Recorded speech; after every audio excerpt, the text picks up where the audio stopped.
Na nossa aula de hoje, nós abordaremos um estudo muito particular a respeito do trovadorismo.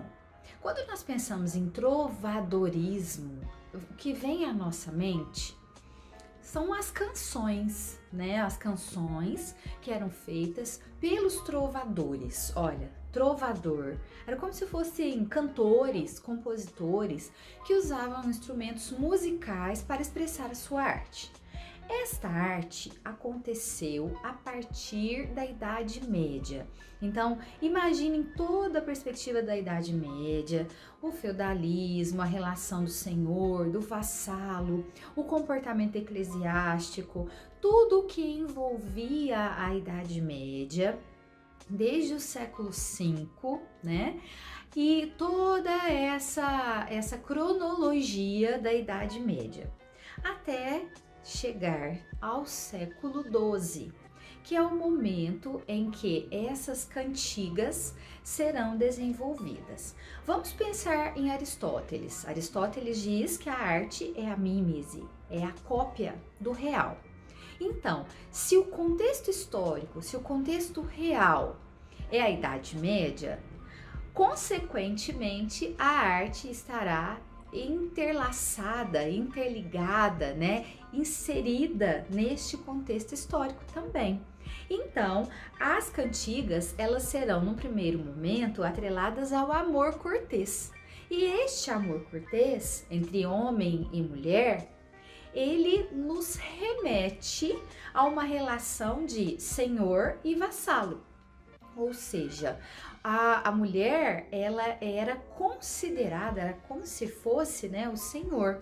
E o homem se colocava em relação a ela como um vassalo, como escravo do seu amor.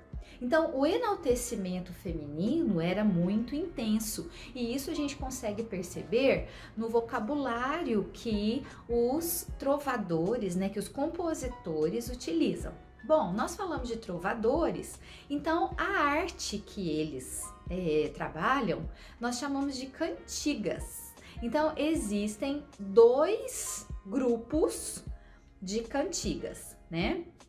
As cantigas líricas, a cantiga de amor e a cantiga de amigo, e as cantigas satíricas, de escárnio e de maldizer.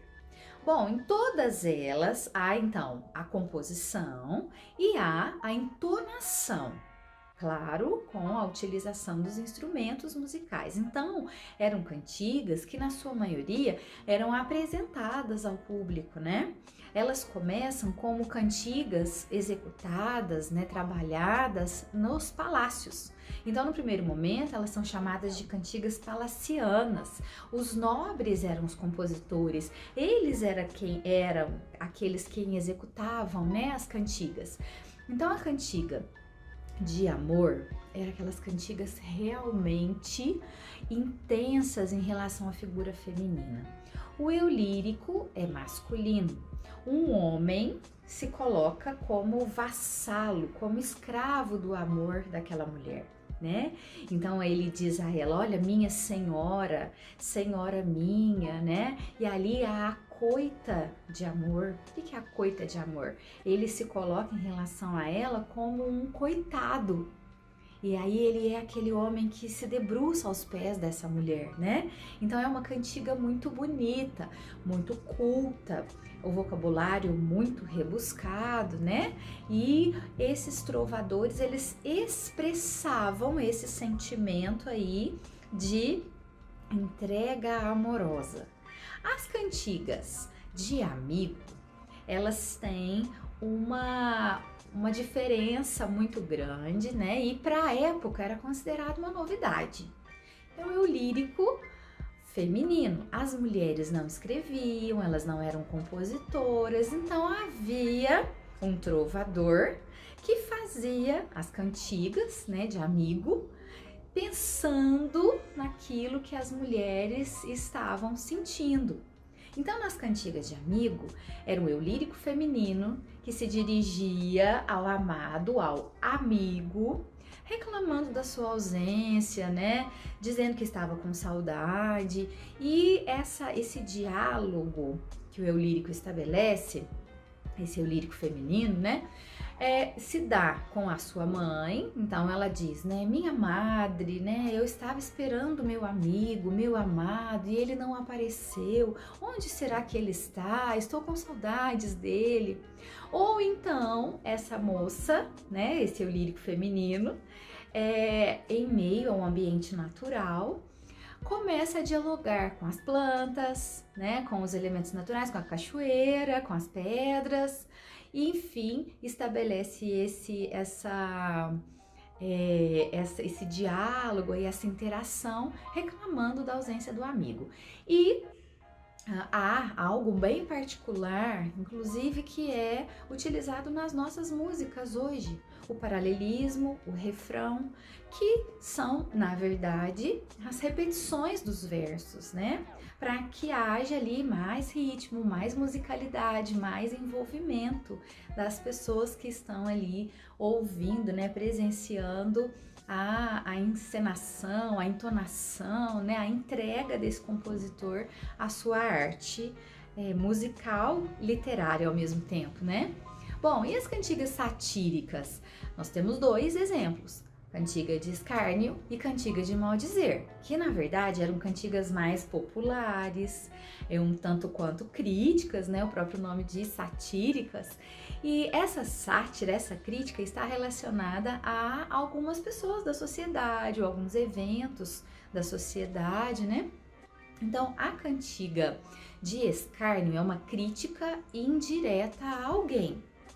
Alguém ali que está praticando algum delito, fazendo algo ruim ali na sociedade, né?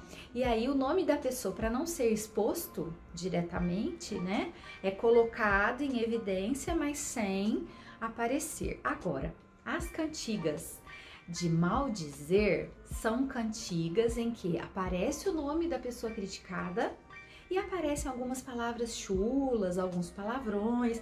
Essas cantigas, em algumas vezes, elas não eram declamadas, entoadas, mas eram muitas vezes coladas nas portas, né? O compositor escrevia, colava ali nas portas das casas, das igrejas, para evidentemente criticar, né? E demonstrar que aquela pessoa era uma pessoa indigna de algo ali na sociedade, porque estava em evidência, né? Bom, a compilação dessas cantigas, né? Porque posteriormente elas deixaram de ser exclusivamente orais e passaram a fazer parte de um rol, né, de textos escritos. A reunião dessas cantigas passou a ser chamada de cancioneiros. Então, os cancioneiros eram um conjunto de cantigas reunidas, né, compiladas em livros. Então, o Cancioneiro da Ajuda, Cancioneiro da Biblioteca Nacional, são os primeiros cancioneiros da literatura portuguesa, já que o trovadorismo se dá em Portugal, né, nessa época. Bom, além destas manifestações, né, houve também outras manifestações literárias, como as novelas de cavalaria. Então, a origem dos romances se dá a partir das novelas de cavalaria, que são aquelas novelas em que há o intenso amor, intensa entrega, né? E aí, então, nós conseguimos traçar esse panorama inicial da literatura portuguesa. Um abraço, até a próxima!